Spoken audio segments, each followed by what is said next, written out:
So, Mr. Eric Nuzum, thank you again very, very much for having come to the Institute for Culture Diplomacy. Great lecture before, and I thought the discussion that came afterwards even more thought-provoking. My question to you now, what we'd like to do is really take the opportunity to probe a little bit deeper in terms of really getting some of your perspectives, personal as well as professional, on a number of issues. First question I have for you is about culture diplomacy. As we were discussing earlier, culture diplomacy classically was something done by governments, sort of this power of attracting during the Cold War period with the jazz ambassadors, etc. I want to talk to you about today, in the post-9/11 period, in the post-Arab Spring period, in terms of social media, Twitter, etc. What is culture diplomacy? And in particular, what is culture diplomacy for you? That's very interesting. I would answer for NPR and for the public radio as an entity in the United States, is a belief that civil discourse is fueled by understanding people's stories and experiences. And the way, they always say that the best ambassador is food between people of different cultures. I would say that the second greatest ambassador is understanding someone's life. And that the struggle of a life of someone in another state or city or country or region brings you to an understanding and an ability to make decisions on how your lives intersect in a way that just hearing hard facts of a news story can't. I would say personally for myself, outside of NPR, I do write quite a bit. And the foundation of my own journalism is a very firmly held belief in that same concept of by understanding what culture means to other people, how sometimes people share the same culture element. One of my books is about vampires, for example. Something that most people don't know about vampires is every culture has a variation on a vampire, but every culture has taken it and adapted it for its own unique representation of what the power of what evil is and what ultimate power is to a people is reflected in how they talk about vampires. And it's been that way for thousands of years. Nobody thinks about this when they think about vampires. In fact, it changes so much and so frequently that when Bram Stoker wrote Dracula in the late 1890s, the Dracula he discussed bears no resemblance to the vampires that we see today. And so even in the course of 120 years, how that definition has changed bears no resemblance. Bram Stoker would look at what we portray as a vampire and be completely flummoxed by it. And the interesting thing is, the reason I bring that up to discuss this is that one of the commonly held beliefs about vampires is that vampires don't cast reflections. But in truth, vampires are reflections. That's why they don't cast reflections.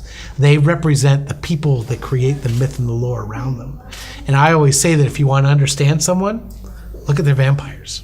Look at their art. Look at their music. Look at how they choose to interact amongst themselves, how they express joy and frustration through artistic medium and their culture. And that really is your easiest way to understand them.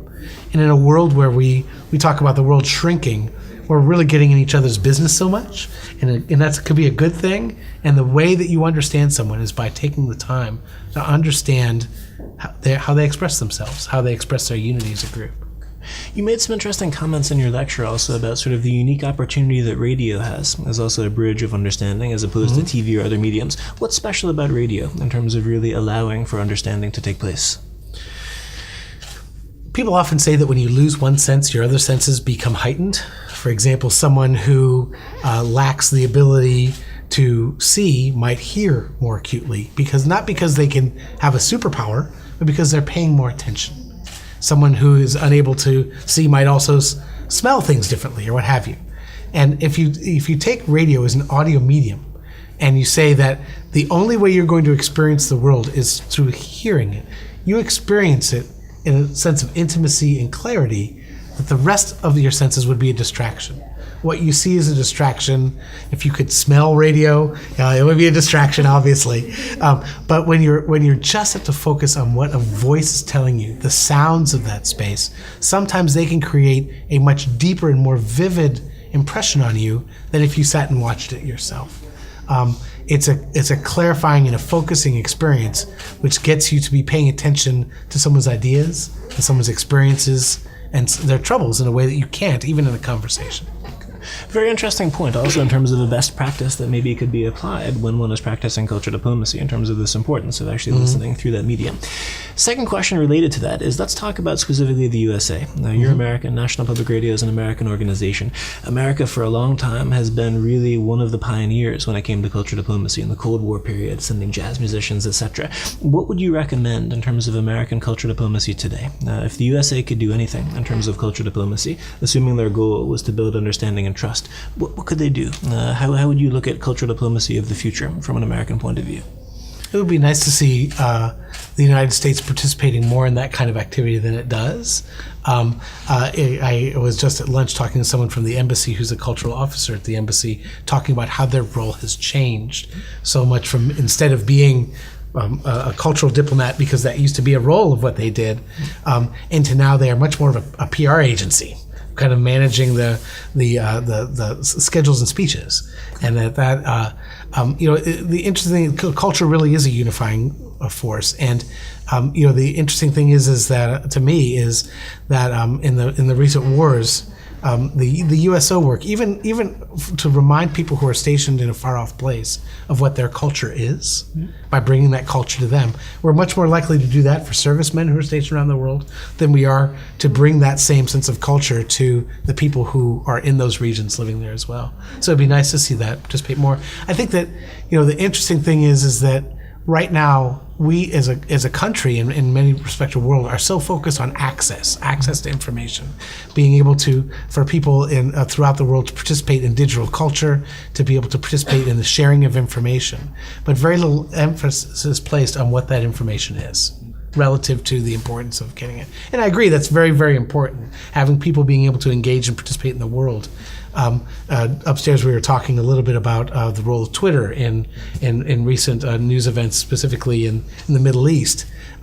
Twitter is huge in the Middle East, and is probably one of the easiest and quickest ways for people to communicate both amongst each other and with the outside world. It's awful hard to express culture or art in 140 characters. Exactly. Many would argue that cultural diplomacy can be seen as part, or let's say in the framework of soft power. We were discussing earlier this term coined by Joseph Nye at Harvard University, soft power being the power to attract in terms of getting people to do what you want. Hard power, the power of coercion in terms of forcing them, or threatening force to get what you want. I'd like to ask you, looking at the situation of the world today, it's from an outsider's point of view, the thesis could be made, it's a world dominated by hard power, the realists, etc. In the end, it's the power of the gun that actually controls. What relevance do you see for soft power in today's global situation, if any? And where do you think soft power could actually assist?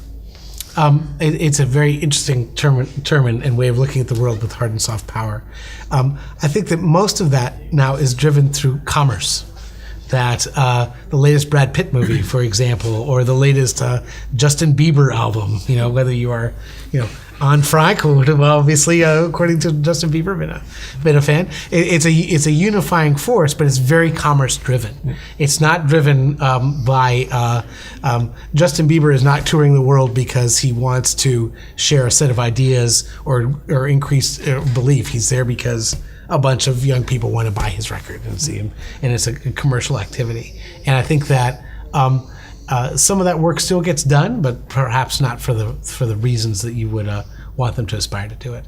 And I think that one of the things I think makes public radio powerful in the United States is we kind of flip that model on its head of like what is interesting to talk about, what are people going to find engaging and illuminating about the world, rather than being a commerce-driven model like other media companies are. Which makes it, I think, all the more important and probably the more legitimate in the sense that it's really being, the driving mission there is really sure hope so. The right one, as opposed to commercial interest. I think my colleague Cade wanted to ask a follow-up question also on the issue. And to go off soft power, with the United States being such a strong military presence in the world, where is soft power for the United States, and where is it taking place today, and where do you think it is the future for the United States in soft power? That's a great question. I would say that to the extent that I would know it, and I guess the area I can only really answer to is radio. It's very interesting that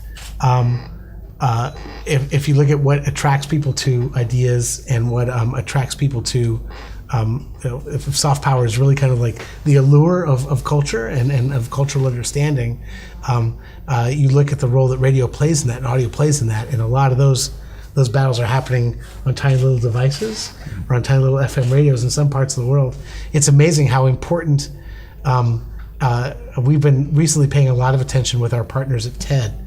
We produce a show called the TED Radio Hour, and we've been paying a lot of attention there to Africa, and making sure that we're on radio stations in Africa, because all the digital, the rest of the world, we're really paying a lot of attention, this being a digital distribution, but in Africa, the technology isn't there. Where people are at right now is they're listening to the radio. So we're doing a big effort to connect with local radio stations to get this show out on the radio, with the idea that these are big ideas, and they're ideas contained in the show that could potentially change the world or change people's lives. And the culture around ideas, and that these are things to be discussed, and that people can participate in these things. We think it's critical to make sure that they are out in the world. That's about the best I can do to answer your question. Thank you. One of the initiatives that the ICD is involved in is youth advancement and development, and we're just wondering what role do you see for the media in furthering youth development and advancement, and furthermore, what is NPR doing to bridge the gap with the viewer audience, with the younger and older generation? Those are very, very challenging questions, but I can give a little bit of answer to each. I think to answer your last question first, to do a Bill Clintonism, right?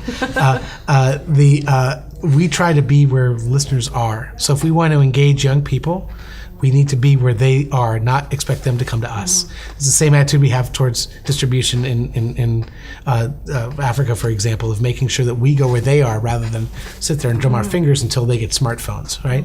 So we're actively participating in reaching out so that our current programming is available for those who want to receive it that way.